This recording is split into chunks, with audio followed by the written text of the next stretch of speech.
तो दोस्तों आइए आपको सुनाते हैं एक पुलिस मूवी जिसमें कि माँ और बेटी एक ही लड़के की तरफ अट्रैक्ट होती हुई दिखाई देती है। मॉम ईवा और डॉक्टर जुल्का एक शॉपिंग मॉल में शॉपिंग कर रही है। आज जुल्का का 18वां जन्मदिन भी है, इसलिए वो कुछ सामान खरीदने के लिए दुकान पर आए हुए हैं। जुल्का ने अपने कुछ खास दोस्तों को बुलाया है। तभी जुल्का दुकान के बाहर देखती है तो उसका बॉयफ्रेंड एड्रियन बाहर खड़ा होता है। एड्रियन जुल्का को बाहर बुलाता है और एड्रियन को जब जुल्का की मॉम यानी कि ईवा देखती है तो उसके चेहरे का रंग ही उड़ जाता है। ईवा जुल्का को पूछती है कि ये यहाँ पर क्या कर रहा है? तुमने कहा था कि तुमने उस लड़के से मिलना बंद कर दिया है। लेकिन जुल्का अपनी मॉम की बात को इग्नोर करते हुए बाहर चली जाती है। जुल्का और एड्रियन एक दूसरे से काफी ज्यादा प्यार करते थे, लेकिन जुल्का की मॉम को इन दोनों का रिलेशन बिल्कुल भी पसंद नहीं था।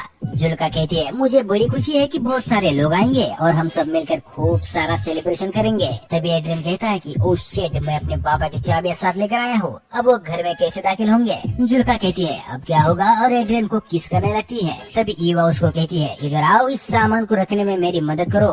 वैसे देख के तो यही लगता है कि एड्रियन को जुल्का की मॉम बिल्कुल भी पसंद नहीं करती है, लेकिन सच्चाई तो ये है कि जुल्का की मॉम खुद भी एड्रियन की तरफ काफी ज्यादा अट्रैक्टेड थी। जुल्का की मॉम ईवा और एड्रियन में एक अनसुलझा प्यार साफ दिखाई पड़ता था। जुल्का की मॉम कार ड्राइव करके लेक हाउस पर जुल्का का बर्थडे सेलिब्रेट करने के लिए आ जाती है और डिक्की से सामान निकाल कर जुल्का को देती है और उसे कहती है कि ऊपर जाकर सारी खिड़कियां खोल देना। जाते समय जुल्का एड्रियन को कहती है कि आ जाओ, तुम भी साथ आ जाओ, मैं तुम्हें अपना घर दिखा देती हूँ। लेकिन एड्रियन कहता है तुम चलो, मैं भी कुछ सामान लेकर आता हूँ। जुल्का की मॉम एड्रियन से बिना बात किए ही सामान लेकर घर की तरफ जाने लगती है। एड्रियन कुछ सामान लेकर जुल्का की मॉम के पीछे पीछे जाता है तो जुल्का की मॉम कहती है तुम्हारी बस 1 घंटे में निकलने वाली है, तो तुम कब निकल रहे हो? एड्रियन को पता था कि जुल्का की मॉम उसे कुछ खास पसंद नहीं करती है, इसलिए वो विदाउट एनी रिएक्शन घर के अंदर चला जाता है। एड्रियन घर के अंदर आता है और ईवा से बात करना चाहता है, लेकिन वो ईवा से काफी डरता है क्योंकि उसको पता था वो कुछ भी कहे ईवा उसको वहाँ से भगाने वाली है। वो हिम्मत करके कहता है जुल्का ने मुझे इनवाइट किया था, अब अगर मैं यहाँ से चला जाऊंगा तो जुल्का को अच्छा नहीं लगेगा और उसका बर्थडे खराब हो जाएगा।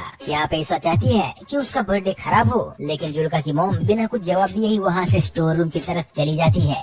थोड़ी देर बाद जुल्का अपनी मॉम को कहती है हम तालाब में तैरने जा रहे हैं। तो ईवा एड्रियन की तरफ देखते हुए जुल्का को कहती है हमें अभी केक बनाना चाहिए। लेकिन जुल्का कहती है अभी तो 12 ही बजे हैं, हमारे पास बहुत सारा टाइम पड़ा है, और वो तैरने के लिए अपने बॉयफ्रेंड के पास चली जाती है। इस जवाब को सुनकर ईवा थोड़ी सी नाराज हो जाती है। जुल्का की मॉम यानी कि ईवा अभी घर की सफाई में लग जाती है, लेकिन उसका ध्यान अभी भी एड्रियन में ही अटका हुआ होता है। वो काम में बिल्कुल भी कंसंट्रेट नहीं कर पा रही थी। पता नहीं क्या ऐसी चीज है जो बार बार उसको एड्रियन की तरफ ही खींची जा रही है। ईवा जब खुद को रोक नहीं पाई तो वो घर से बाहर आकर देखने लगती है कि उसकी बेटी जुल्का और एड्रियन क्या कर रहे हैं। वो देखते हैं कि तालाब में एड्रियन और उसकी बेटी काफी मस्ती कर रहे हैं। अब जुल्का की मॉम जुल्का के जन्मदिन के डेकोरेशन में लग जाती है और अपने लेक हाउस को सजाती है। ईवा घर को बर्थडे पार्टी के लिए तैयार करती है, लेकिन उसके चेहरे पर अब वो खुशी नहीं है जो सुबह एड्रियन के आने से पहले थी। जो खुशी उसके चेहरे पर शॉपिंग मॉल में थी, अब वो खुशी पता नहीं कहाँ गायब हो गई है। जब ईवा घर की क्लीनिंग कर रही होती है तो पीछे एड्रियन आ जाता है। जुल्का की मॉम के पीछे खड़ा भी हो जाता है।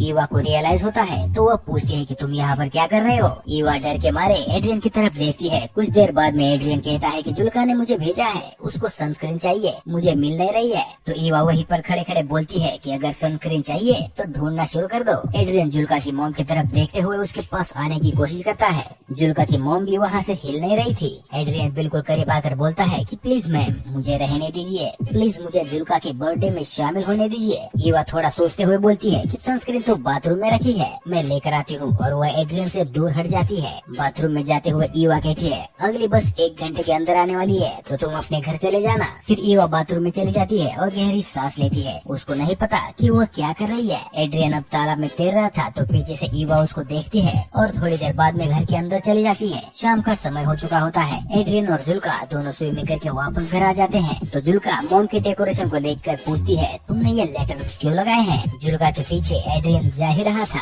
तो उससे जुल्का की मॉम रोक देती है और कहती है तुम्हारे डैड का फोन आया था, तुम्हें घर पर बुलाया है, तुम घर की चाबी अपने साथ लेकर आए हो। जुल्का अपने मॉम से पूछती है एड्रियन के डैड ने एड्रियन को कॉल करने के बजाय तुम्हें कैसे कॉल किया? तो ईवा कहती है तुम दोनों तो स्विम कर रहे थे और तालाब के पास प्रॉपर नेटवर्क नहीं आता है, इसलिए उन्होंने मुझे कॉल किया था। अब एड्रियन को वापस जाना पड़ेगा। एड्रियन अपना फोन देखता है तो उसको पता चलता है कि यहाँ पर कोई नेटवर्क प्रॉब्लम नहीं है, इसलिए वो ईवा के पास जाकर कहता है मुझे पता है मेरे फादर ने आपको कॉल नहीं किया है, आप मुझे एक चांस क्यों नहीं देती? तो ईवा उसको कहती है तुम चाहो तो मैं तुम्हारे डैड को कॉल कर सकती हूँ और बता सकती हूँ कि तुम मेरी बेटी के साथ क्या कर रहे हो? तो एड्रियन कॉन्फिडेंटली बोलता है, मैं आपकी बेटी से प्यार करता हूँ। ये बात सुन के ईवा बहुत हंसती है, जैसे कि एड्रियन झूठ ही बोल रहा है। वो कहती है, तुम कितने बेशर्म हो, तुम्हें पता है ना? क्योंकि ईवा को पता था कि वो जुल्का का बॉयफ्रेंड होने के साथ साथ वो उसके साथ भी काफी फ्लर्ट करता है। तभी जुल्का आती है और कहती है, चाबियां मिल गई है, तुम ले जा सकते हो। तो एड्रियन कहता है, बस 1 मिनट में आया। और जाते समय वो ईवा को कहता है, मैं खुद को कंट्रोल नहीं कर सकता हूँ।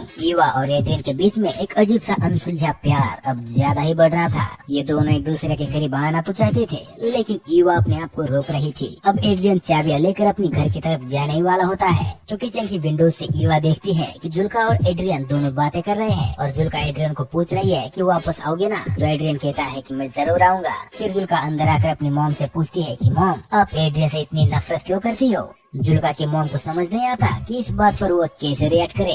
फिर जुल्का कहती है, एड्रियन आपके बारे में दिन में बार बार पूछ रहा था कि अपने मॉम के बारे में कुछ बताओ। तो वो कहती है, मैंने उसको बताया कि मेरी मॉम कुछ दिनों पहले नेकेड स्विमिंग के लिए गई थी, जिसकी वजह से हमारे पड़ोसियों ने कंप्लेंट कर डाली और हमारे गाँव के एडमिनिस्ट्रेशन ने मेरे मॉम को इस बात के लिए फोन भी किया था। इस बात पर ईवा काफी सरप्राइज हो जाती है कि ऐसी प्राइवेट बात उसके बॉयफ्रेंड एड्रियन को बता दी है। जुल्का बात को काटते हुए दूध कहाँ पर है ऐसा पूछती है, तो उसकी मॉम कहती है, दूध तो हम खरीद लाए थे। जुल्का कहती है, यहाँ पर तो नहीं है। जुल्का की मॉम दूध को ढूंढने के लिए स्टोर रूम की तरफ जाती है। वो देखती है कि वहाँ पर बहुत सारी दूध की बोतलें पड़ी हुई है। ईवा जुल्का को कहती है, दूध नहीं है, मुझे वापस जाकर लाना पड़ेगा। जुल्का बिना किसी शक के क्रीम प्रिपेयर करने लगती है। अब ईवा दूध लाने के बहाने सिटी की तरफ जा रही होती है। एड्रियन अब तक थोड़ी ही दूर पहुँचा था क्योंकि वो पैदल चल रहा था। ईवा गाड़ी उसके पास ले जाकर उसको बैठने के लिए कहती है। एड्रियन कार में बैठ जाता है और ईवा कार चलाती रहती है। ये दोनों एक दूसरे से कुछ भी बात नहीं कर रहे थे। काफी देर तक ईवा कार चलाती रहती है और कार में ऑकवर्ड साइलेंस हो जाता है। थोड़ी देर बाद ईवा एक सुनसान जगह में अपनी कार को रोक देती है, लेकिन अभी भी ये दोनों एक दूसरे से बात नहीं कर पा रहे थे। ईवा उदास मन से